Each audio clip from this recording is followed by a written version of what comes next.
Bonjour à tous et bienvenue dans cette nouvelle vidéo qui traitera de la création d'un fichier de gestion d'association sur Excel. Ce fichier vous permettra de suivre la trésorerie de votre association, de comprendre la comptabilité analytique au travers de l'indicateur de seuil de rentabilité et enfin d'afficher certaines données relatives aux ressources humaines. Mais tout d'abord, et comme à chaque fois, si vous souhaitez aller plus loin dans les explications, je vous invite à cliquer sur les liens de formation dans la description. Et si vous ne souhaitez pas rater mes vidéos sur la comptabilité, la finance et l'utilisation des outils tels qu'Excel dans le monde de l'entreprise, n'hésitez pas à vous abonner à la chaîne. Voilà tout, place au tutoriel.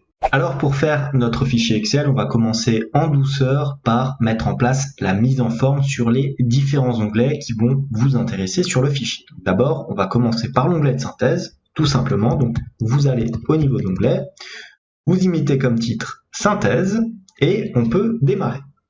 Alors on va l'appeler déjà synthèse là aussi en titre. Je pense qu'on peut mettre éventuellement du gras, tirer tout ça jusqu'à la colonne N, fusionner, centrer et éventuellement aligner à droite. On peut prendre un fond en gris et naturellement des bordures épaisses. Ensuite, que voulons-nous dans notre tableau? Nous voulons tout d'abord connaître le niveau de trésorerie de l'entreprise. On va le faire sur à peu près 2 colonnes et on va descendre à peu près jusqu'à la ligne 9. On va fusionner et centrer. On va centrer aussi notre titre. On fait un clic droit, format de cellule. Dans alignement ici, vous choisissez un alignement à 45 degrés. On appuie sur Entrée, vous augmentez un petit peu la police en mettant du gras. Voilà, comme ça. Ensuite, vous sélectionnez votre cellule, vous mettez là aussi des bordures épaisses. On va toujours mettre des bordures épaisses dans ce fichier afin d'homogénéiser un petit peu toutes les mises en forme.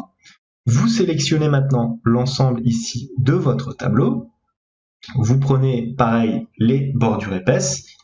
Cette sélection va vous permettre d'afficher le graphique de solde de trésorerie.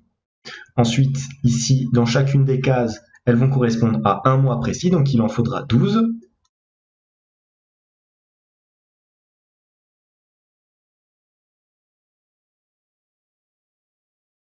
Voilà, on va mettre directement janvier. On va tirer tout ça jusqu'à décembre.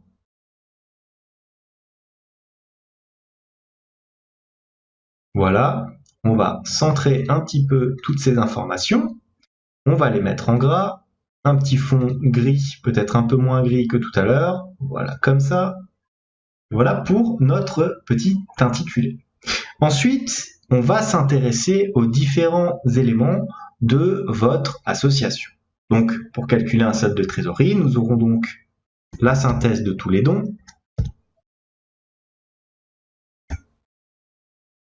au pluriel, les subventions,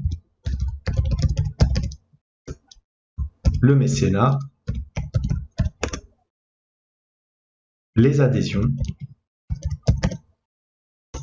puis naturellement si vous avez d'autres produits à ajouter, il faudra les mettre ici. C'est un exemple, vous modifierez le fichier comme vous le souhaitez. Une fois qu'on a mis tous les produits, on attaque les charges. Donc je vous propose de diviser les charges en deux grandes familles, les charges fixes et les charges variables. Voilà, vous allez sélectionner, vous allez un peu écarter votre colonne A. Vous allez maintenant entourer tout ça d'une bordure épaisse. Ensuite, toutes les petites cellules ici vont devoir être entourées de bordures épaisses. Nous allons y mettre des petits graphiques. Nous avons à présent nos différents éléments qu'il faudra faire apparaître dans ce tableau. On va mettre là pareil une bordure épaisse. Ensuite, nous allons changer un petit peu le style de bordure au sein de notre tableau. Donc on va dans Insertion bordure, voilà. On va sélectionner des petites bordures en pointillés qu'on va placer au centre de notre tableau. On appuie sur OK, vous voyez, ça fait comme ça. On va aussi sélectionner un format nombre comptabilité sur l'ensemble de cette sélection. On va prendre à présent un format aussi en italique, voilà, et une police un petit peu moins fort, donc on va prendre du gris foncé. Voilà, si on tape dedans, ça fait comme ça, c'est très lisible, mais on sent que c'est des cellules de calcul. On va aussi en profiter pour mettre en place notre mise en forme. Alors la mise en forme, on va la faire apparaître ici, au niveau du solde. Le solde, donc on va fusionner notre cellule, fusionner et centrer. On va y mettre des bordures épaisses. Le solde, ça va correspondre à quoi? Ça va correspondre à l'ensemble des produits. Donc les dons, subventions, mécénat et adhésion, moins l'ensemble des charges, c'est-à-dire charges fixes et charges variables. Donc on va mettre une petite mise en forme très simple. On va sélectionner ici notre plage de cellules. On va dans mise en forme conditionnelle, régler la mise en forme, supérieur à. Tout ce qui est supérieur à 0 sera forcément en vert foncé, puisque ça sera un résultat positif. On appuie sur OK. Puis mise en forme, tout ce qui est inférieur à 0 sera cette fois-ci en remplissage rouge clair avec texte rouge foncé. Regardez, si je tape par exemple un 1, je me retrouve bien avec une cellule en vert, et si je tape -8, je me retrouve bien avec une cellule en rouge. Je peux supprimer ces différentes informations, sélectionner ici ma ligne, appliquer un format naturellement budgétaire. Vous voyez, ça ne change rien, cette fois-ci on l'a en euros. Nous pouvons à présent sélectionner, voilà, avec une cellule en format bordure épaisse. Maintenant qu'on a fait l'entête, disons, de notre tableau de bord au niveau de la mise en page, je vous propose de faire l'identité de l'association. C'est le deuxième élément qui doit apparaître. Donc on va sélectionner de la ligne 17 à la ligne à peu près 25, comme ceci. Voilà, on met des bordures épaisses. Alors là-dedans, vous allez y mettre naturellement tout ce qui concerne l'entreprise. Donc vous allez fusionner les cellules. Voilà, comme ceci.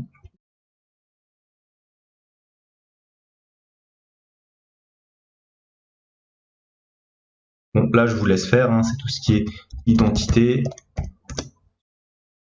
adresse, code postal, ville, numéro de téléphone et éventuellement email. Naturellement, vous pouvez y ajouter toutes les autres informations que vous pensez être pertinentes. On va peut-être mettre ça en gras.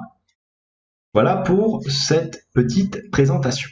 Maintenant, on va sélectionner jusqu'à peu près la colonne, je dirais H. On va diviser ça en parts égales. Donc, on va fusionner et centrer.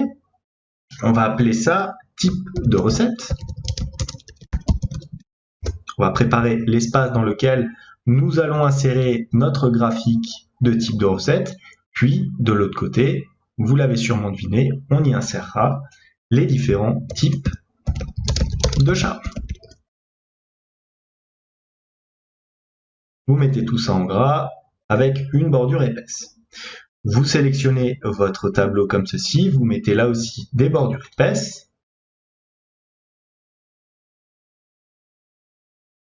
Voilà.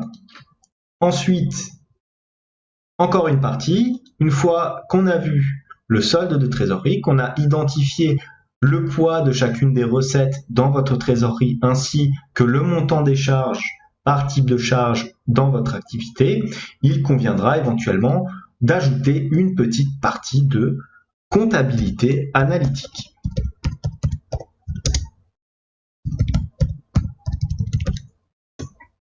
Alors on va sélectionner notre petit encart jusqu'à peu près la ligne 38. Voilà, on va fusionner et centrer. Cette fois-ci, on va faire un clic droit, mais avant ça, on aligne au centre. Voilà, clic droit, format de cellule. Je vous propose un alignement à 90 degrés. Comme ça, voilà, histoire que vous puissiez bien augmenter la taille de votre police. On était sur de la police 26. On va essayer de voir si on peut avoir la même police. Vous allez donc renvoyer à la ligne automatiquement. Donc voilà, vous allez laisser comme ça. Vous sélectionnez une bordure épaisse. Voilà. Dans votre comptabilité analytique, ce qui va vous intéresser, c'est avant tout le seuil de rentabilité. Donc vous allez mettre ici le seuil de rentabilité. Voilà, vous allez sélectionner l'entièreté de la plage et des colonnes, vous allez fusionner et centrer. Ensuite, vous allez bien sûr y mettre des bordures extérieures épaisses. Le titre en gras, et voilà. Vous allez ensuite prendre l'espace qui est là, que vous allez scinder en deux. Vous allez mettre des bordures épaisses. Pareil de l'autre côté. Vous allez ensuite inscrire ce que vous souhaitez comme information. Tout d'abord, vous allez fusionner ici les différentes cellules et vous allez taper la marge sur coût variable. Ensuite, vous allez sélectionner les deux cellules d'à côté, vous allez les fusionner et centrer et appliquer les bordures épaisses. Là, vous allez mettre un format en gras, vous sautez une ligne, vous mettez taux de marge sur coût variable. Pareil en gras, vous sélectionnez les deux cellules d'à côté, et voilà. Ensuite, troisième indicateur qu'on va calculer, le seuil de rentabilité. Je le fais dans l'ordre, puisque pour calculer un seuil de rentabilité, généralement on fait comme ça, on calcule d'abord la marge sur coût variable, puis ensuite on en déduit le seuil de rentabilité. Vous sélectionnez pareil les deux cellules. Généralement, ce qu'on fait quand on a un seuil de rentabilité, on calcule le point mort, on ouvre la parenthèse en jours.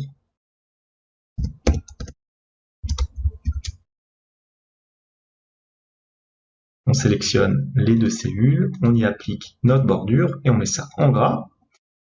Ensuite, on peut calculer éventuellement le point mort en date.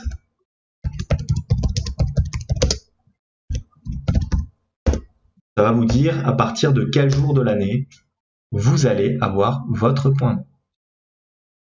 Fusionner en centre, pareil en gras, on sélectionne ici les deux lignes. Voilà, fusionner, et vous avez donc vos différents champs où vous allez plus tard y mettre vos petites formules.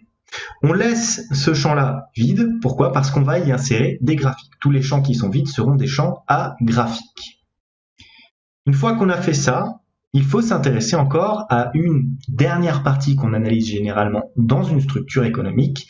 Il s'agit de la partie relative aux ressources humaines. Alors pour cela, vous allez sélectionner à peu près jusqu'à la ligne, je dirais 53, pour un résultat optimal. Vous centrez naturellement le titre, vous faites un clic droit, format de la cellule. Je vous conseille là aussi de choisir un alignement à 90 degrés. Appuyez sur OK, vous essayez de faire à peu près la même police. Donc on est sur du 26, on essaye de rester sur du 26 avec un renvoi à la ligne automatique s'il le faut. En gras, naturellement. Est-ce que j'ai mis celui-là en gras? Non, donc je le mets en gras. La trésorerie est en gras, donc tous mes indicateurs sont en gras. Je rajoute maintenant une bordure épaisse. Et voilà pour ce petit intitulé. Maintenant, qu'est-ce qu'on va mettre dans notre partie ressources humaines? Tout d'abord, et très classiquement, la pyramide des âges.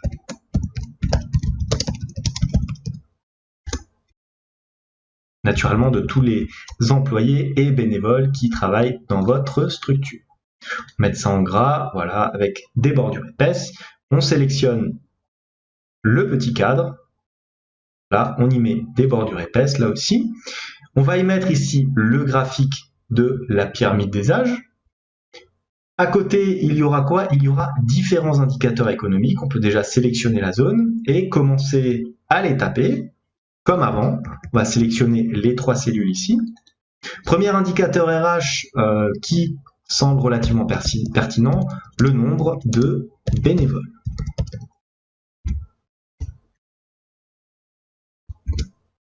Voilà, on fusionne notre cellule. Naturellement, je vous mets à titre vraiment purement indicatif les différentes informations que vous pouvez mettre. Si vous en avez d'autres plus pertinentes, n'hésitez pas à les placer. Ensuite, on peut éventuellement mettre le nombre de femmes. dans l'entreprise. Ensuite, parallèlement, y indiquer le nombre d'hommes.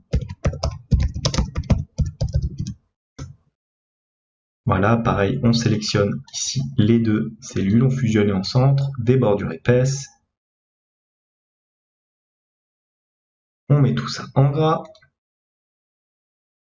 Autre indicateur, l'âge moyen.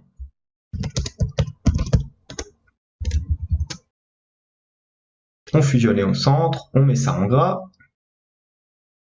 On fusionne au centre, on met des grosses bordures. L'ancienneté moyenne au sein de votre structure.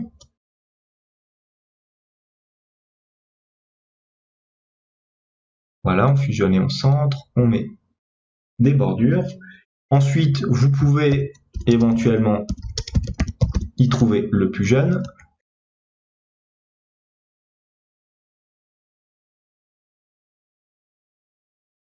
Et ensuite, le plus âgé.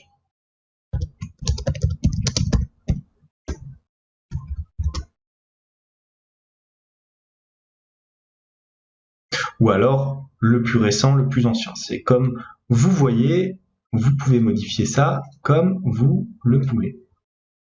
Là, vous sélectionnez tout ça, fusionnez, centré, voilà. Ensuite, vous pouvez éventuellement appliquer des formats ici monétaires.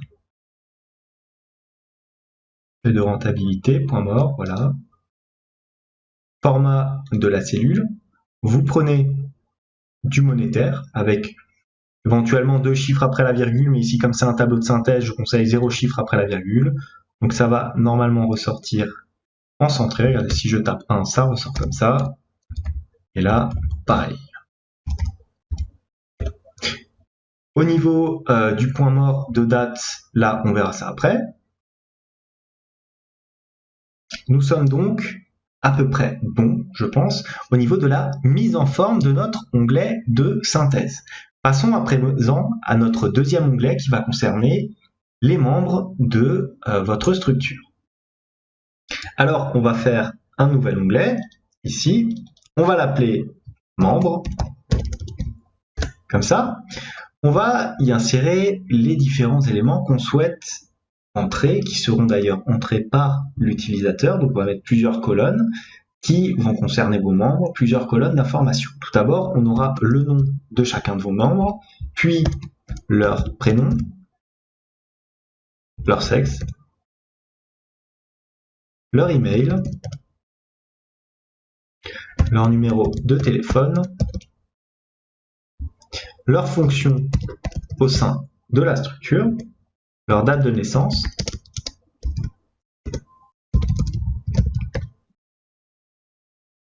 leur âge, il faudra calculer, la date d'adhésion, et enfin l'ancienneté.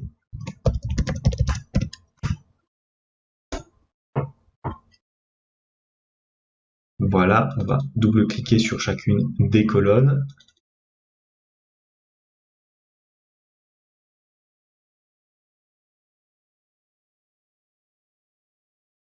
Ensuite, on va rajouter un petit tableau ici dans la colonne J, où je vais y placer les différentes fonctions possibles au sein de la structure. Naturellement, vous allez personnaliser aussi ce petit tableau-là.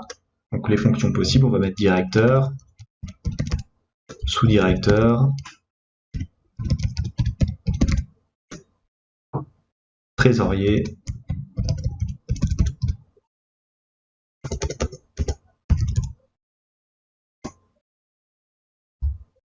et on peut mettre éventuellement les bénévoles.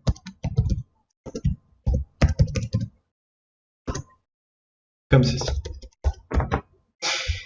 On va ensuite, regardez, je vais taper la première ligne. Si je tape allez, un nom au hasard, comme ceci, sexe, donc ce sera homme ou femme, donc on va mettre H, email, mettre peu importe, hein.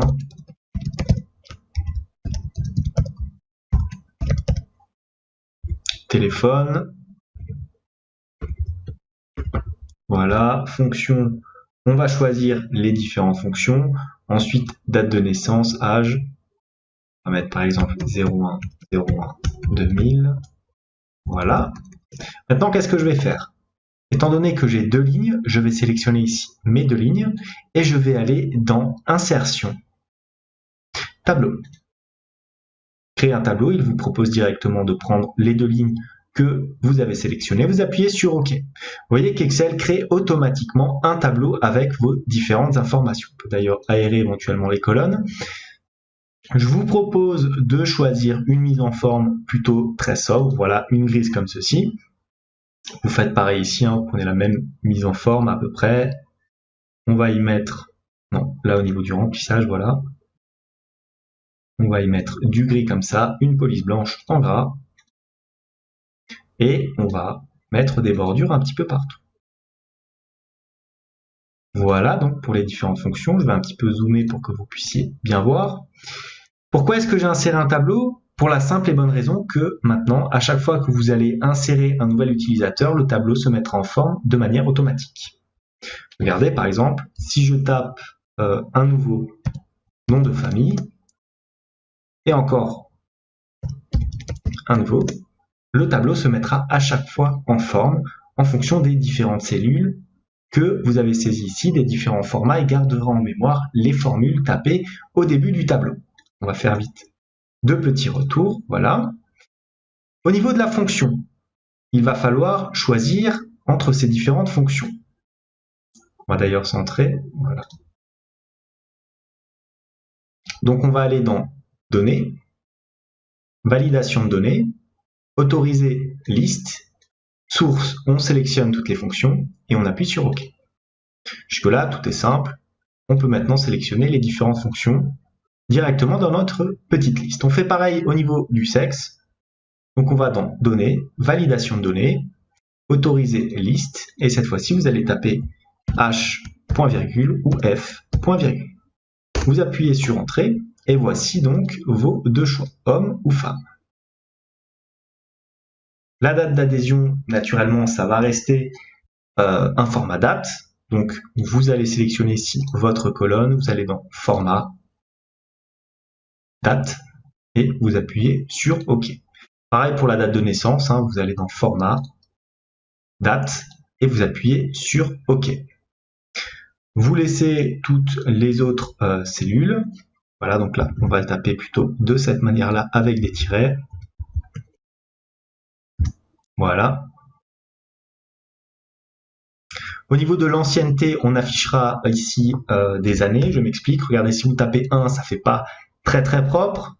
Vous pouvez sélectionner ici votre colonne, aller éventuellement dans Format. Allez dans un format personnalisé, vous sélectionnez ici le 0, vous ouvrez les guillemets, vous mettez un espace, vous mettez mois entre guillemets et vous appuyez sur Entrée. Vous voyez que maintenant, à tout chiffre qui apparaîtra ici dans cette colonne, nous aurons le suffixe mois qui apparaîtra automatiquement. Là, on peut supprimer. Vous allez aussi dans Affichage, vous enlevez votre quadrillage, vous faites d'ailleurs pareil sur l'onglet de synthèse, vous enlevez directement le quadrillage. Et voilà donc pour notre onglet de membres. Passons à présent à notre onglet de recettes, puis à l'onglet des dépenses. Je vais directement créer les deux, recettes, dépenses, comme ceci. On va commencer par l'onglet des recettes. Pour l'onglet recettes, alors on y met d'abord le titre, recettes. On peut éventuellement mettre ça en gras, augmenter un petit peu la taille de la police, voilà, mettre du 14. Comme c'est des recettes, je vous propose de mettre tout ça en vert avec une police blanche. Ensuite, on va créer un petit tableau normal sur Excel, comme vous connaissez, avec tout d'abord la date, la référence de la pièce, le type de recette, le nom de l'émetteur, le montant, et enfin le mode d'encaissement. Ensuite, à côté de ça, en colonne H, vous allez mettre un petit tableau avec les différents modes d'encaissement accepté par votre structure. Donc, on va mettre éventuellement les espèces. On va mettre sans S, espèces, virement bancaire, chèque,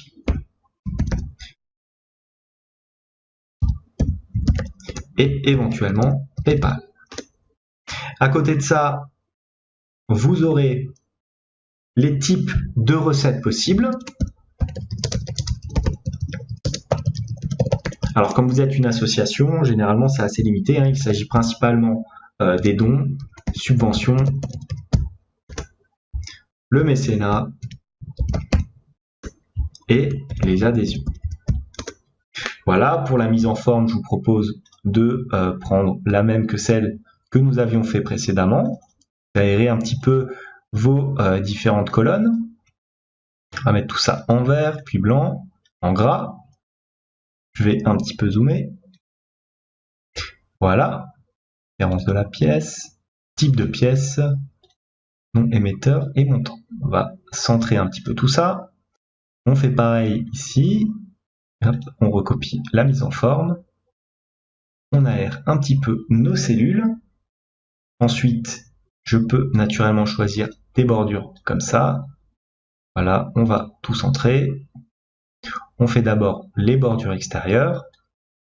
Et ensuite, au niveau des bordures intérieures, je vous propose de choisir des petites bordures en pointillé. Ça fait toujours plus propre. Et vous appuyez sur OK. Là, pareil, vous prenez des bordures extérieures. Voilà. On va prendre en normal. On appuie sur OK. Et voilà nos petites bordures. Maintenant, vous allez sélectionner à peu près jusqu'à la ligne. Allez, on va aller jusqu'à la ligne 103. Vous pouvez aussi le faire sous forme de tableau, mais comme ça au moins vous voyez les deux façons de faire, soit en y insérant un tableau, soit en faisant une feuille classique avec différents éléments. Voilà, on va prendre tout ce qui est intérieur et extérieur, on appuie sur OK. Ensuite, au niveau de la colonne date, vous allez faire un clic droit, il faudra à chaque fois y mettre un format de date. Pour la référence de la pièce, pas besoin de changer le format. Pour le type de pièce, alors cette fois-ci, vous allez sélectionner l'entièreté de votre tableau. Vous allez dans Données, Validation de données, vous sélectionnez Autoriser liste et vous prenez tous les types de recettes possibles. Vous appuyez sur OK et vous pouvez constater que maintenant, vous pouvez sélectionner les différentes recettes. Le nom de l'émetteur, ça ne change pas, vous le laissez. Le montant, alors là, on sera toujours dans du format comptabilité qu'on va prendre ici. Et le mode d'encaissement, pareil, on sélectionne notre colonne. On va dans Données, Validation de données, et vous allez autoriser les listes et sélectionner tous les modes d'encaissement. Appuyez sur OK, et voilà. Vous pouvez maintenant sélectionner vos différents modes d'encaissement. Vous pouvez éventuellement mettre une bordure à votre titre général ici. Voilà, sur les contours. Enlever le quadrillage comme à chaque fois. Et voilà pour l'onglet Recettes. Passons enfin à la dernière partie de la mise en forme de notre fichier qui va concerner cette fois-ci l'onglet des dépenses. Et de la même manière que l'onglet Recettes, on va commencer par un petit titre, dépenses, comme ça. Sauf que maintenant, étant donné qu'on est dans la partie dépenses, il faut une couleur qui accroche un petit peu plus aux yeux. Donc on va prendre éventuellement du orange avec une police blanche. On avait mis combien? On avait mis du 14. Donc on va mettre la même police, voilà, 14 en gras naturellement. Ensuite, on se place dans la ligne 3 et on va y mettre un tableau avec toutes les informations qu'il faudra pour chacune des dépenses. Donc la date, la ref, là aussi, de la pièce, le type de dépense, la description de cette dépense, le montant et le mode d'encaissement.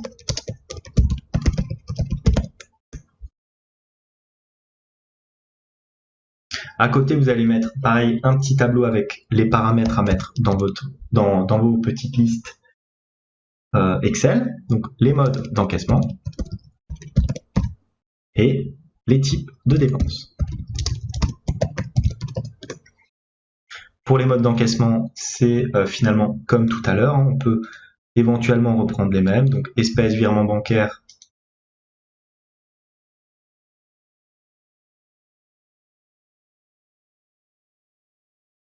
espèces, virement bancaire, chèque, PayPal.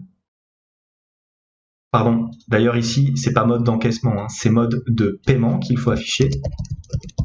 Voilà. Pareil ici, mode de paiement. Type de dépense. Pour le type de dépense, pour calculer le seuil de rentabilité et les différents ratios, je vous propose d'en mettre deux, les charges fixes ou les charges variables.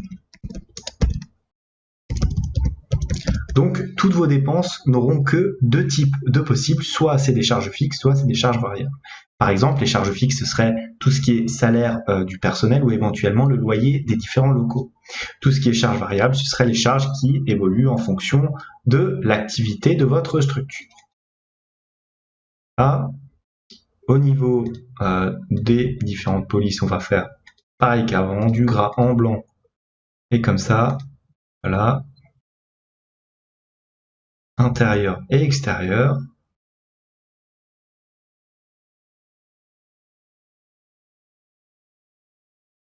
Je vais un petit peu zoomer pour que vous puissiez bien regarder ce que je fais. On va copier tout simplement la mise en forme. Voilà, on va sélectionner ce petit tableau. On va prendre des pointillés pour l'intérieur et on appuie sur OK. On sélectionne voilà, notre titre. On le centre comme à chaque fois. Voilà. On sélectionne tout notre tableau jusqu'à la ligne à peu près 103. Comme ceci, on met des bordures partout. Voilà, est-ce qu'on était bien allé aussi à la ligne 103 pour notre dernier tableau? Oui, 103. Et là aussi, on est sur du 103. Au niveau des formats de cellules, alors, la première colonne date, donc pareil qu'avant, format de cellule, on sélectionne un format date, on appuie sur OK. Référence de la pièce, ça ne change pas. Type de la dépense. Alors là, on sélectionne notre colonne et on met ce qu'on a dans notre petit tableau. Données, validation de données, autoriser liste, vous sélectionnez votre liste de type de dépenses, donc il n'y a que les charges fixes et les charges variables. Vous pouvez à présent les sélectionner. Description, là ça ne change pas. Le montant, vous sélectionnez la colonne, vous mettez à chaque fois un format comptabilité. Mode de paiement, vous sélectionnez là aussi la colonne. Voilà. Vous allez dans données, validation de données, vous choisissez l'ensemble de vos modes de paiement et vous appuyez sur OK. Vous pouvez là aussi mettre une bordure sur cette cellule, contour, voilà. Allez dans affichage, enlevez naturellement le quadrillage et voilà donc pour ce dernier onglet de mise en forme. Donc on a mis en forme les dépenses, les recettes, l'onglet avec les différents membres de votre structure et l'onglet synthèse. C'est tout pour le moment, je vous donne rendez-vous dans la deuxième vidéo, dans la deuxième grande partie où maintenant on va y appliquer les différentes formules de calcul et donc calculer les différents indicateurs financiers qui vont vous intéresser. Comme d'habitude, si cette vidéo vous a plu, n'hésitez pas à vous abonner à la chaîne, à me mettre un petit commentaire de suggestion en bas de la vidéo. En tout cas, moi je vous dis merci et à bientôt pour de nouvelles vidéos. Bonjour à tous et bienvenue dans cette nouvelle vidéo qui traitera de la deuxième partie relative au calcul de notre fichier de gestion d'une association sur Excel. Pour rappel, ce fichier prendra en compte les différents éléments de trésorerie de votre association, les données analytiques ainsi que les données relatives aux ressources humaines.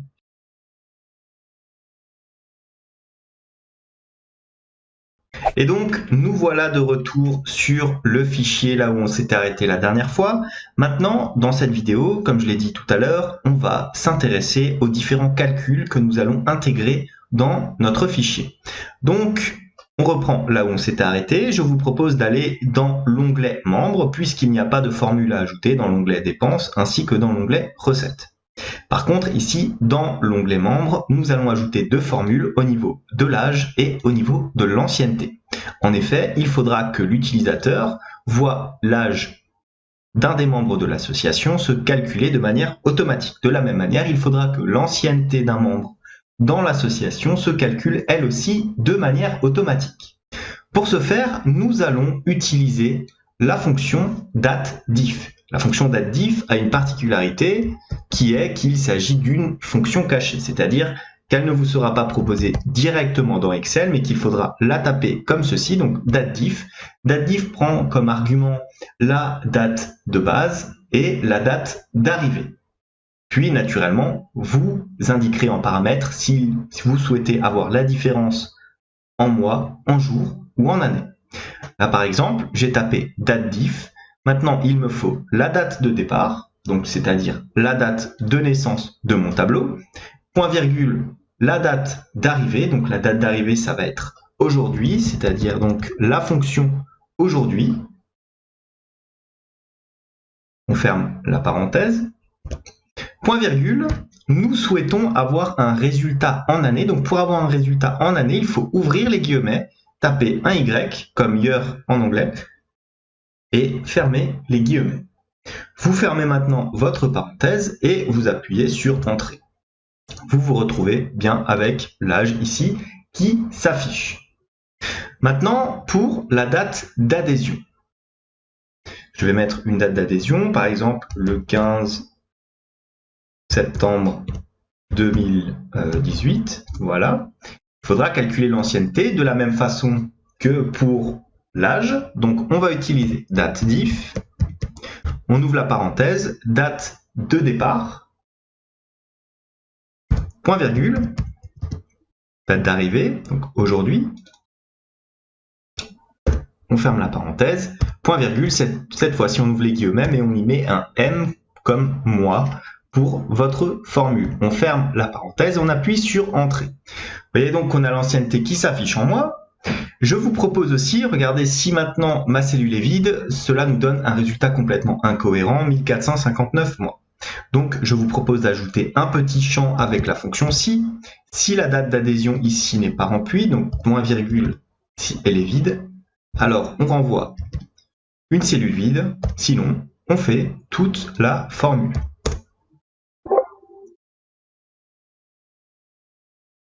Là, je l'ai tapé deux fois, voilà. Comme ça, est égal à vide, point virgule vide, point virgule, on tape la formule. Voilà. On fait pareil pour l'âge, on rajoute une petite fonction si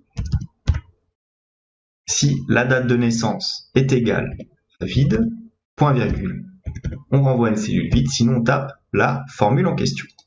On ferme la parenthèse et on appuie sur Entrée. Regardez, si j'enlève, ça nous fait comme ça. Je vais rajouter une date de naissance. Comme ça, date d'adhésion. Voilà. Et voilà. Voici donc pour notre premier onglet où il fallait y indiquer des formules. On a commencé assez soft et vous allez voir, l'avantage de ce type de tableau, c'est que lorsque vous ajoutez une ligne, automatiquement les formules vont venir avec. Donc on en a fini pour l'onglet des membres. Passons à présent à l'onglet de synthèse et aux diverses formules qu'il va falloir y placer. Alors on va démarrer par les formules qu'on va retrouver ici, donc dans votre petit tableau de solde de trésorerie. Il faudra y faire quoi? Il faudra y faire apparaître le montant de chacune des recettes ainsi que chacune des charges dans chacune des cellules ici qui vont correspondre au mois. Donc deux conditions différentes. Il faudra d'abord vérifier si dans votre tableau de recettes il s'agit bien de dons et s'il s'agit bien du mois correspondant à cette colonne.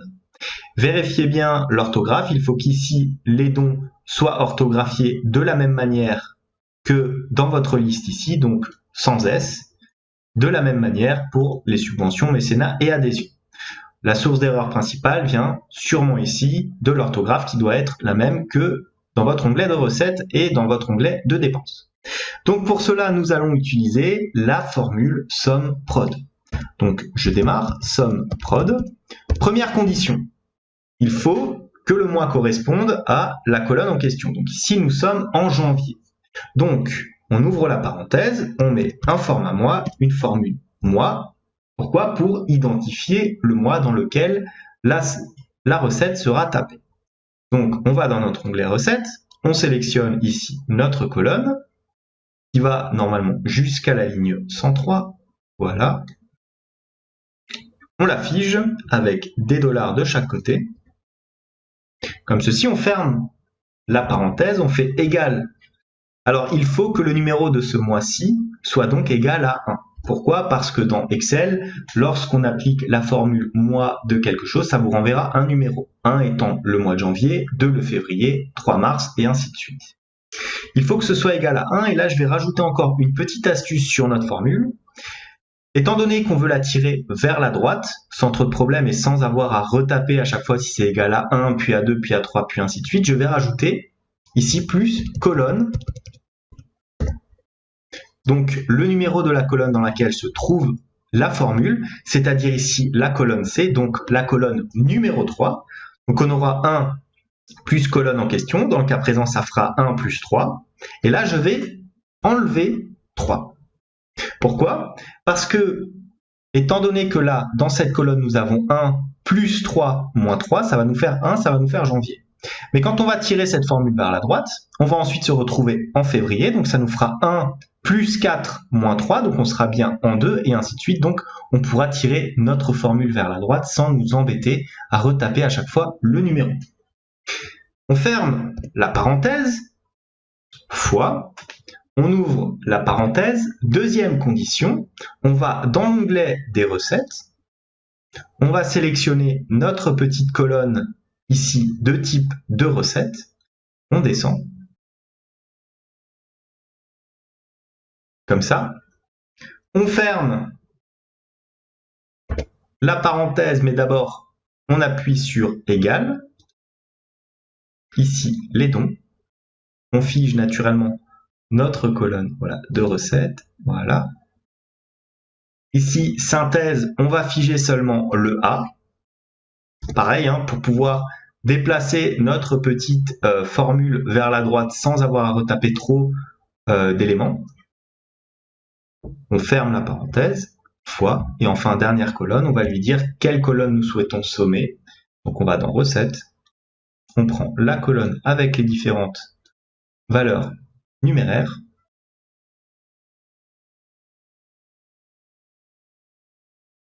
on fiche tout ça, dollars et dollars, on ferme la parenthèse 2 fois, et on appuie sur Entrée.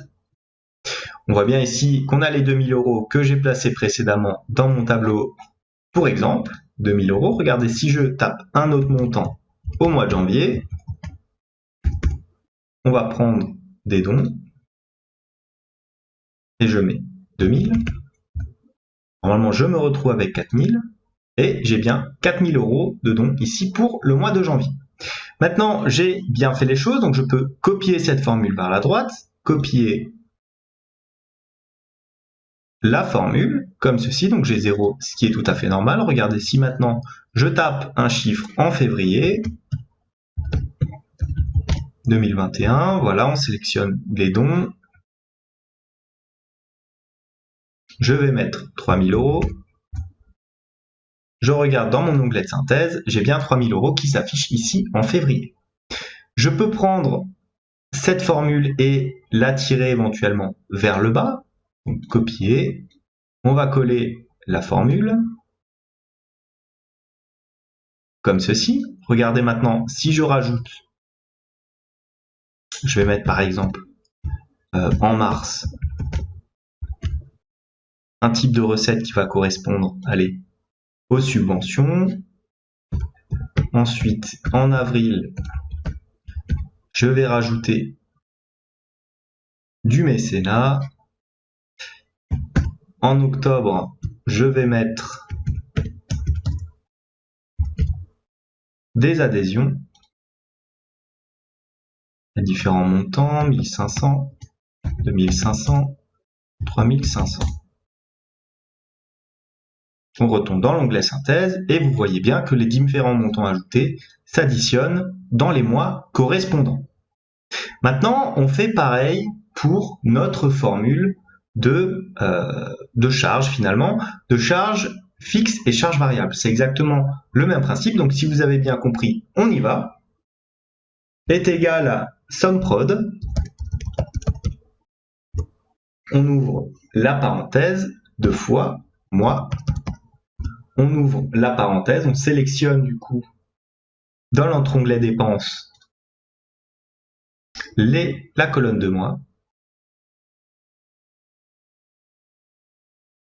Voilà. On ferme notre parenthèse, on fige les deux cellules, voilà. Est égal à 1 plus colonne moins 3. On ferme la parenthèse, fois, on ouvre la parenthèse, les dépenses. Là, on va vérifier de quel type de charge il s'agit. Type de dépense, on sélectionne. 1, 2, 3, voilà. On fige les cellules.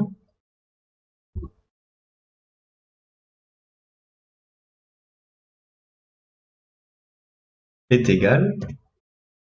Et là, on sélectionne ici notre cellule que l'on fige qu'au niveau du A pour pouvoir la glisser vers la droite.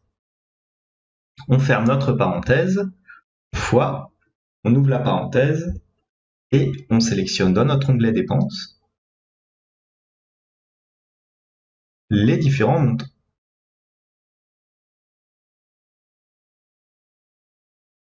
Voilà.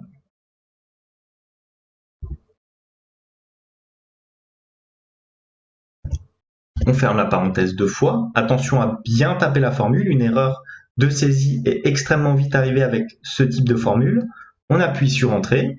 0, c'est normal, c'est parce que je n'ai actuellement rien dans mon tableau. On va taper des montants. 01, 01, 2021.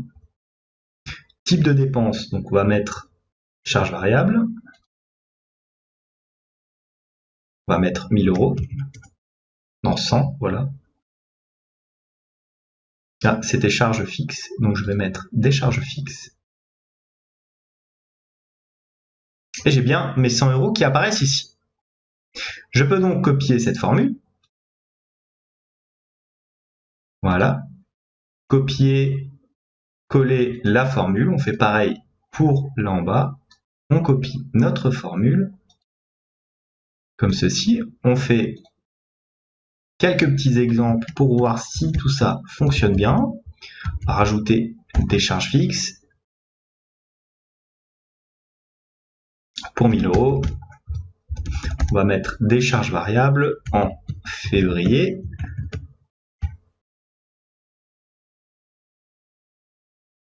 Pour 2000 euros, on va mettre 2500 même.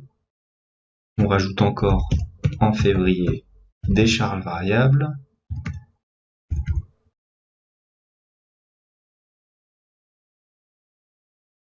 On va mettre 2500 là aussi. Ensuite, allez, on va rajouter en décembre des charges fixes pour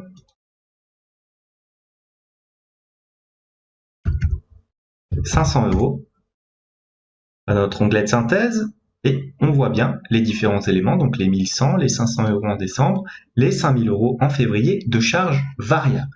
Donc voilà pour notre grosse formule de restitution des différents éléments de trésorerie, donc recettes et dépenses. Voyons maintenant notre petite partie de comptabilité analytique. Là, cette partie-là va concerner les graphiques, donc ça sera dans la troisième partie de notre vidéo. Maintenant, on va calculer ici tous les éléments du seuil de rentabilité avec les différents éléments que nous possédons. Donc on commence tout d'abord, on se place dans ce petit carré là où on va ensuite cacher toutes les informations qu'on va y entrer par un graphique. On va y mettre nos petits calculs pour le seuil de rentabilité. Alors il faut tout d'abord commencer par y indiquer une période. Donc on va y mettre les 12 mois de l'année, donc janvier, février, et ainsi de suite jusqu'à décembre. Voilà, on va aligner tout ça à droite. Voilà. Ensuite, on va rapatrier ici le chiffre d'affaires. Donc pour cela, je vais utiliser tout simplement la fonction transpose, qui est une fonction matricielle. Donc on va transposer les dons, plus transpose, on ouvre la parenthèse, les subventions, plus transpose, on ouvre la parenthèse, le mécénat,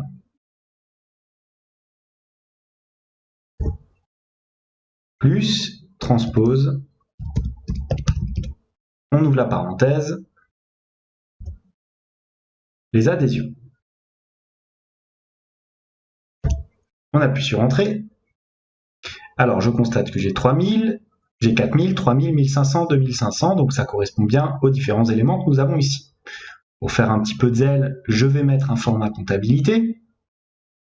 Et maintenant, je vais y mettre le cumul du chiffre d'affaires en faisant la fonction somme, en figeant le premier paramètre, point virgule, et en laissant varier le second, de sorte à ce que nous ayons, lorsque nous allons tirer la cellule vers le bas, un cumul qui se fera de manière totalement automatique.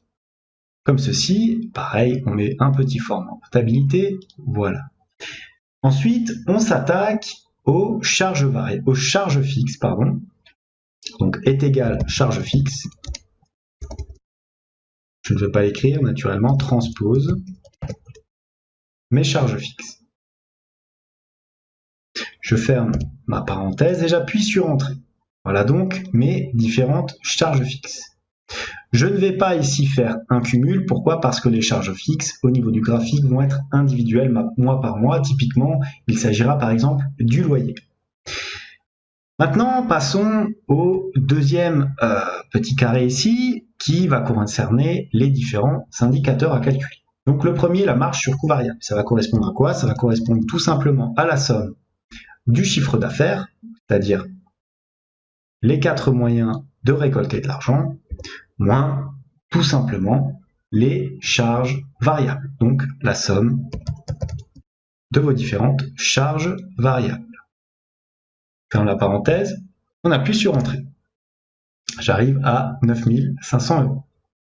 Le taux maintenant de marge sur coût variable, qu'est-ce que ça va être? Ça va être tout simplement la marge sur coût variable calculée précédemment, divisée par la somme, on ouvre la parenthèse, de notre chiffre d'affaires, là encore. Voilà, et on ferme notre petite parenthèse. C'est en euros, donc on va appliquer un format en pourcentage, voilà, 66%. Là, étant donné que j'ai ajouté des montants plus pour remplir le fichier que par réelle cohérence, je me retrouve avec une marge sur coût variable de 66%. Et vous allez voir, quand vous allez remplir votre fichier, vous allez plutôt vous approcher, je pense, des 20 à maximum 30%.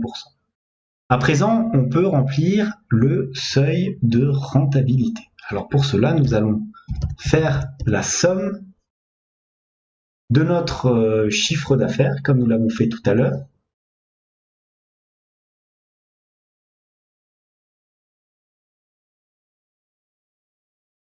Non, pardon, des charges fixes, divisé par notre taux de marge sur coût variable. On arrive donc à un seuil de rentabilité de 2442 €. À présent, nous allons calculer le point mort. Alors le point mort, c'est égal au seuil de rentabilité divisé, et là on ouvre la parenthèse pour effectuer un ordre calcul dans notre fonction, somme, on ouvre la parenthèse, de l'entièreté cette fois-ci de notre chiffre d'affaires. Voilà, on ferme la parenthèse, le tout divisé par 365 puisqu'on souhaite l'avoir en jours. On ferme la parenthèse et on appuie sur Entrée. On se retrouve avec un point mort de 61,473. Je vais enlever les virgules, voilà. Ça veut dire que nous gagnons à partir du 61e jour de l'année. Maintenant, pour l'avoir en date, je fais égal ici. Je constate que j'ai un 61 qui s'affiche. Donc si on veut connaître le jour en question, on va dans Format de cellule.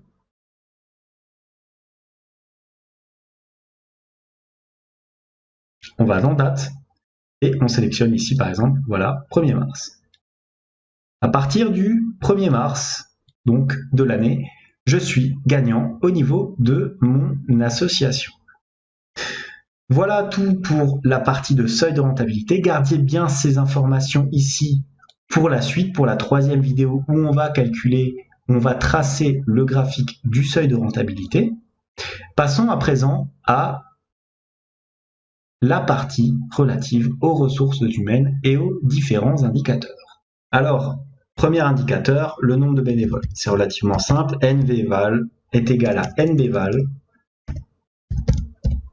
On ouvre la parenthèse, on sélectionne notre petite colonne ici. Voilà, on va descendre jusqu'à peu près, allez, on va aller jusqu'à la ligne 1000. On appuie sur Entrée. Il y en a un. Nombre de femmes donc, est égal à NB.si. On ouvre la parenthèse, la plage, celle-ci, le sexe, jusqu'à, on peut mettre la ligne 1000. Point virgule, on ouvre les guillemets, on met un F, on ferme les guillemets. 0 femmes, c'est normal, pour l'instant, on n'en a pas. On fait pareil pour les hommes, nb.si, la plage, les membres. 2 points, on ouvre les guillemets, on appuie sur Entrée. Un seul homme, l'âge moyen, là c'est très simple, on utilise la fonction moyenne, on ouvre la parenthèse. Ici, pareil pour l'âge, on va jusqu'à la ligne 1000, on ferme la parenthèse, on appuie sur Entrée. L'ancienneté moyenne, pareil, on ouvre la parenthèse. Et si, voilà, jusqu'à la ligne 1000. Ici, on change un petit peu le format de la cellule. Je vous propose de prendre ici un caractère un peu plus personnalisé. Vous allez dans le 0, vous ouvrez les guillemets, vous faites un espace, vous tapez « moi » en toutes lettres. Vous refermez vos guillemets et vous appuyez sur OK. Ça fait beaucoup plus clair comme ça. Le plus jeune est égal à min, donc le minimum de l'âge ici. Pareil, on descend jusqu'à la ligne 1000 et le plus âgé, tout simplement, la fonction max. On sélectionne l'âge jusqu'à la ligne 1000 et on appuie sur Entrée. C'est les mêmes, c'est normal, c'est parce que nous n'avons pas encore ajouté de membres. Si maintenant je rajoute, je vais l'appeler, allez, Lucie, c'est une femme. Pas besoin de remplir tout ça, on va la faire mettre en 2000 et adhérer le 15 décembre 2015. Je vais dans mon onglet de synthèse, je vois que donc, la plus jeune c'est la nouvelle personne que je viens d'ajouter, il y a 2 bénévoles, une femme, un homme, l'âge moyen est de 28,5 ans et l'ancienneté moyenne de 43 mois. Encore une petite formule à ajouter, il s'agit ici de la formule de solde, qu'on va d'ailleurs mettre éventuellement voilà, comme ça, en gras. Alors à quoi ça va correspondre? Ça va correspondre tout simplement aux différentes recettes ici, moins les charges. On appuie sur OK, et voilà donc mes recettes qui s'affichent. Je peux copier cette fonction comme ceci. Je vois que mes cellules s'affichent ici parce que j'ai mis un format préenregistré dans la première vidéo. Et voilà donc pour mes différents calculs pour ce fichier. J'espère que cette vidéo vous a plu, j'espère que vous avez pris le temps quand même d'assimiler tous les différents calculs et toutes les fonctions que j'ai utilisées dans ce fichier-là. Si ça n'est pas le cas, je vous conseille de regarder mes vidéos un peu plus ponctuelles, notamment sur les diverses fonctions mathématiques et financières. En tout cas, n'hésitez pas à liker cette vidéo, éventuellement la commenter et vous abonner à la chaîne. En tout cas, moi je vous dis merci et à bientôt pour la suite et fin de ce tutoriel.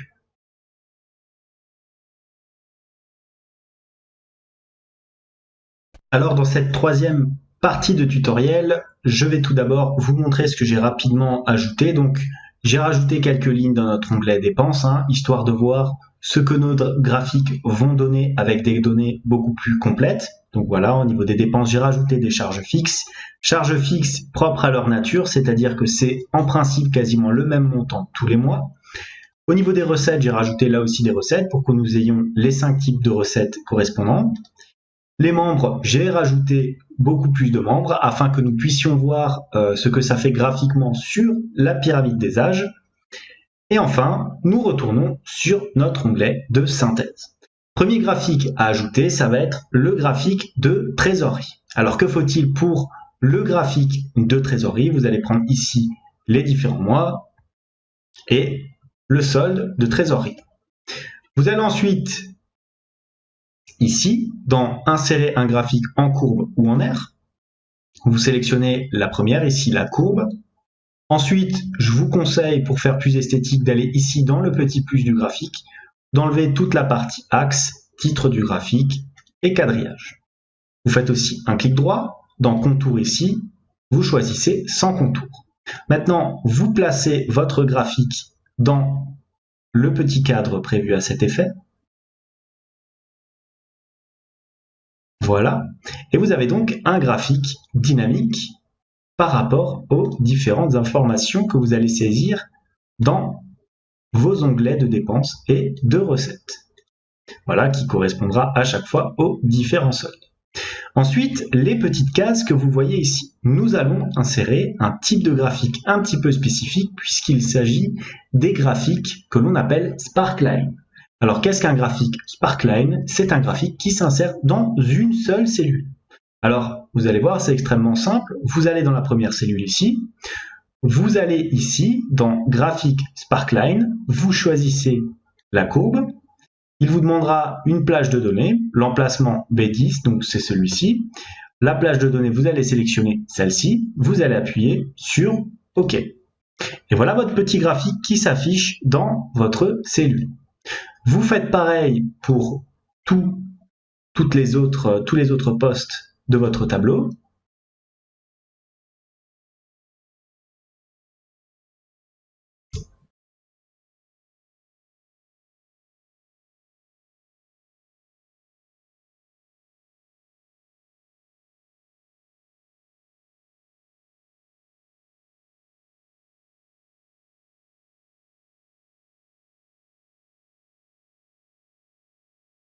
On répète l'action autant de fois qu'il le faut.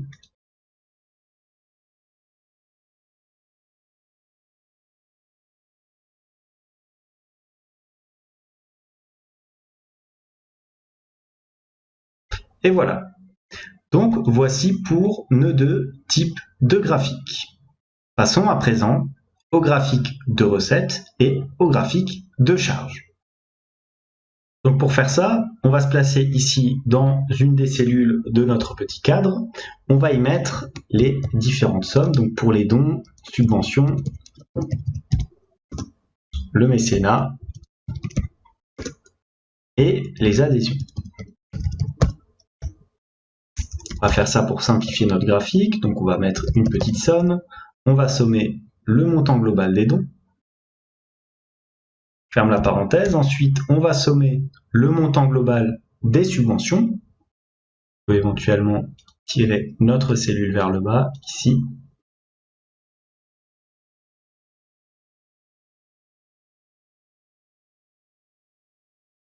On vérifie, et voilà. Maintenant, on va tracer un petit graphique. Donc pour cela, on va dans Insertion. On sélectionne, moi je pense plutôt utiliser ce type de graphique en secteur ou en anneau, relativement simple, donc classique, voilà, comme ça. Ensuite, au niveau de la disposition, vous faites finalement comme vous le souhaitez. Alors moi, je vais enlever le titre du graphique. Je vais éventuellement laisser les légendes. Par contre, je vais plutôt les mettre à droite, hein, histoire de, comme ça, voilà, histoire de permettre à l'utilisateur de bien voir tous les éléments. Je vais enlever le titre, voilà, étiquette, ça va m'enlever ça, ouais, sans les étiquettes je pense que c'est mieux, et on laisse la légende. On place maintenant le graphique dans l'endroit prévu à cet effet, voilà. Un petit clic droit aussi, on enlève les rebords, contour, sans contour. Et voilà donc pour notre deuxième graphique. On fait pareil exactement pour les charges, donc ça va être les charges fixes et les charges variables. On va faire tout simplement la somme égale somme des charges fixes. Voilà, ferme la parenthèse, on appuie sur Entrée, et somme des charges variables. On sélectionne nos données, on a 13 000 et 13 000, on fait pareil, on va dans Insertion, on va ici, dans Graphique en secteur, on sélectionne notre graphique, donc on est sur du 50-50, on modifie la disposition, on la respecte comme tout à l'heure, on va dans le petit plus, on enlève le titre et l'étiquette de données. Bien sûr, ça, ce n'est que de l'esthétique. Hein. Si vous voulez laisser les étiquettes de données, vous pouvez tout à fait le faire. De la même manière, si vous souhaitez changer la couleur de votre graphique, vous pouvez là aussi le faire de la manière qu'il vous plaira. On le place dans l'endroit prévu à cet effet. Voilà, peut-être un petit peu l'agrandir. Voilà. On fait un clic droit, contour, sans contour. On va un petit peu le rabaisser. Et voilà notre deuxième graphique de trésorerie. Donc on a fait notre courbe de trésorerie, on a fait nos petits graphiques don par don qui retracent leur évolution, on a fait les graphiques par type de recette et de charge. Passons maintenant aux graphiques relatifs au seuil de rentabilité. Alors pour ça, vous allez vous placer ici et rajouter un petit élément, c'est donc la somme des charges fixes. Donc on va prendre la somme des charges fixes ici, que nous avons transposé dans la dernière vidéo, et vous allez répéter ça tous les mois, puisqu'il faudra que ce soit une constante dans votre tableau. Une fois que vous avez fait ça, vous allez sélectionner le mois, les différents mois, le chiffre d'affaires cumulé et les petits indicateurs que nous venons de calculer. Vous allez dans Insertion, vous sélectionnez ici le graphique en courbe ou en R. Le premier fera très bien l'affaire et vous avez là votre seuil de rentabilité en fonction des montants des différents mois et des séries. Je vous conseille naturellement de faire un clic droit au niveau des séries, de sélectionner voilà, des données. Comme ça, vous allez pouvoir modifier, voilà, par exemple, série 1, on va l'appeler chiffre d'affaires cumulé, donc CA, espace, cumulé. On appuie sur OK. La deuxième série, on la modifie aussi, on va l'appeler tout simplement charge fixe. On appuie sur OK et on appuie encore sur OK. Ensuite, on va sur le petit plus du graphique là. On va enlever éventuellement, est-ce qu'on enlève les axes? Non, on peut laisser les axes. On va enlever le titre du graphique puisqu'on l'a mis là au-dessus. On laisse aussi le quadrillage et les différentes légendes puisqu'on a un espace quand même relativement grand. On place notre tableau ici. Voilà.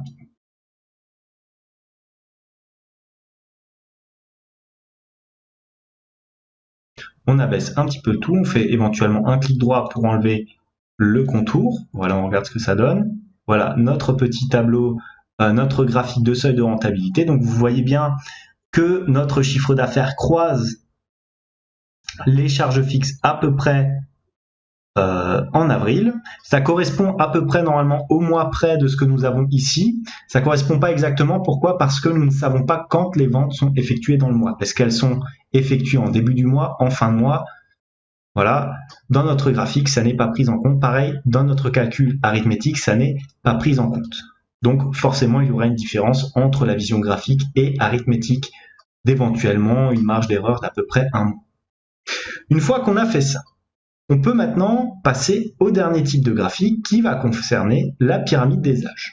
Comme je vous ai montré tout à l'heure, j'ai rajouté plusieurs membres dans notre association, donc des hommes, des femmes, d'âges différents et variés. On va aller ici dans synthèse, on va se placer ici dans ce petit cadre et je vais vous montrer les différentes informations qu'il faut placer avant de pouvoir établir le graphique. Donc on retourne dans notre petit carré où il va falloir y mettre un petit tableau avec les hommes d'un côté et les femmes de l'autre. Ensuite, il faudra les classer par différentes tranches d'âge, donc de 18 à 24 ans, de 25 à 34 ans, de 35 à 44 ans, de 45 à 54 ans, de 55 à 64 ans et de 65 et plus. Maintenant, il faut donc deux conditions. Que la personne ici, dans cette cellule, soit âgée entre 18 et 24 ans, ou inférieure à 25 plutôt, et qu'il s'agisse d'un homme ou d'une femme. Pour cela, on va utiliser la fonction nb.si.ans, qui fonctionne exactement de la même manière que la fonction nbsi, sauf qu'avec le suffixe .ans, nous pouvons rajouter autant de conditions et de critères que nous le souhaitons. Donc, premier critère, on va dans notre onglet des membres, on sélectionne la colonne de l'âge, ici, voilà, tableau âge, point virgule, donc c'est notre plage numéro 1. Critère numéro 1, donc il faut que l'âge soit strictement inférieur à 25 ans. On ferme les guillemets, point virgule. L'âge critère numéro 2, donc on sélectionne cette fois-ci la colonne du sexe de l'individu, comme ceci, point virgule, on ouvre les guillemets, H, pour que ce soit un homme. On ferme notre parenthèse et on appuie sur Entrée. Il y a donc deux hommes entre 18 et 24 ans. Deuxième formule. Il faudra là aussi faire ce petit calcul. Donc on va utiliser pareil nb.si.ans, on ouvre la parenthèse, plage critère 1. Donc là, on va dans membres, on sélectionne l'âge de nos différents membres, comme ceci. C'est le premier critère qui doit être affiché. Donc cette fois-ci, il faut que l'âge soit supérieur ou égal à 25 ans. On referme la parenthèse, point virgule, mais il faut aussi, on resélectionne la colonne des âges, que l'âge en question soit strictement inférieur à 35 ans. On ferme les guillemets, point virgule, enfin dernière condition, vous l'avez compris, il faut naturellement que ça soit, là encore, des hommes. Point virgule, on ouvre les guillemets H et on ferme les guillemets. On ferme ensuite notre parenthèse et on appuie sur Entrée. Il y a donc deux hommes entre 25 et 34 ans. On peut vérifier ça relativement facilement. Donc, des hommes, on va sélectionner ici. On va prendre tous les H. Entre 25 et 34 ans. Donc, j'en ai un et deux. Les conditions sont donc bien respectées. Maintenant, on fait pareil pour les autres lignes. Donc, vous pouvez naturellement recopier ici la formule. Donc, on va faire un petit copier, coller de formule jusqu'à la 65 et plus, qui sera un petit peu différente. Voilà. Ah, les données ne coincent pas. Oui, je veux coller. Donc, on n'a qu'à changer. Là, au-dessus de 25, du coup, ça va être 35. Et inférieur à 45. On copie et on colle.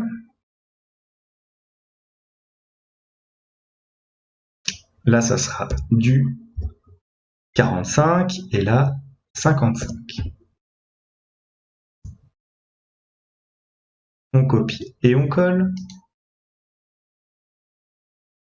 Là, ça sera du 55 et là, du 65.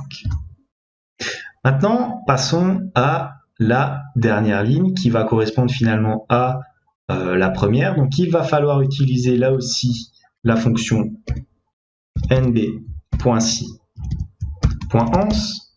On ouvre la parenthèse. L'âge 1, premier critère. On sélectionne les âges. Point virgule. On ouvre les guillemets, supérieur à 65. On ferme les guillemets. Point virgule. Deuxième condition. On sélectionne notre colonne. Non, juste la colonne ici. Voilà.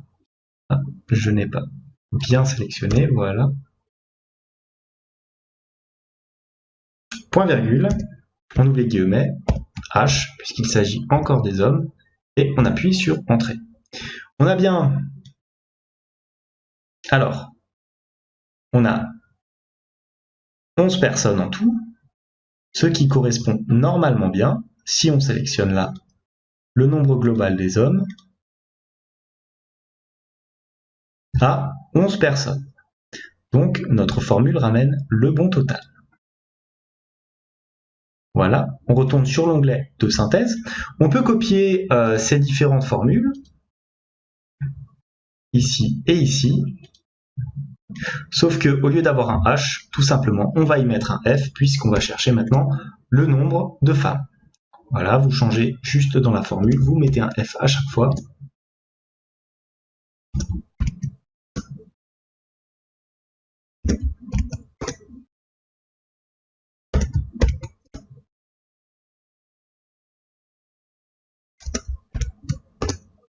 Je vous invite, là aussi, regardez, on arrive à 11 personnes. Il y avait 11 personnes avec une répartition un petit peu différente. Je vous invite aussi, là, et c'est un petit peu spécifique, à mettre un moins devant votre formule. Pourquoi? Parce que graphiquement, cela fera en sorte que les deux courbes n'apparaissent pas sur le même axe, ce qui vous donnera donc l'allure d'un graphique de forme pyramide des âges. Si vous ne le faites pas, ça ne marchera pas. Voilà, une fois qu'on a mis ces petits indicateurs automatiques, on peut tracer notre courbe. Alors pour ça, on sélectionne notre graphique, on va dans Insertion, on choisit ici les diagrammes de type histogramme, on va prendre les diagrammes comme ça. Vous voyez que ça ressemble à ça, vous avez donc le nombre à chaque fois de personnes en question, en orange les femmes, en bleu les hommes. Vous allez ici dans le petit plus, je vous conseille d'enlever le titre du graphique. Vous allez ici dans le petit pinceau pour éventuellement changer le style. Moi je pense que le premier style est relativement correct. Vous allez ici vous double-cliquer 2 fois sur la courbe afin de faire apparaître sur la droite une mise en forme spécifique où vous allez trouver une superposition de séries. Vous allez y mettre 100% et ensuite dans la largeur de l'intervalle, vous allez mettre 0. Ce qui va vous donner un graphique de cette forme-là. Vous pouvez éventuellement aussi changer certains éléments, comme par exemple en appuyant toujours sur le petit plus, enlever le quadrillage. Moi je trouve que ça fait un petit peu plus beau, mais bon, après naturellement, vous faites comme vous voulez, vous placez le graphique en question dans votre tableau, vous faites un petit clic droit ici pour le contour, vous faites sans contour et vous avez donc votre pyramide des âges ici qui s'actualisera de manière totalement automatique sur votre fichier. Voilà donc pour notre fichier qui est désormais, je le pense, relativement complet. J'espère que cette vidéo vous a plu. N'hésitez pas à me mettre un commentaire si vous avez certaines suggestions à me faire. N'hésitez pas aussi à liker cette vidéo, à vous abonner à la chaîne. En tout cas, moi je vous dis merci et à bientôt pour une nouvelle vidéo.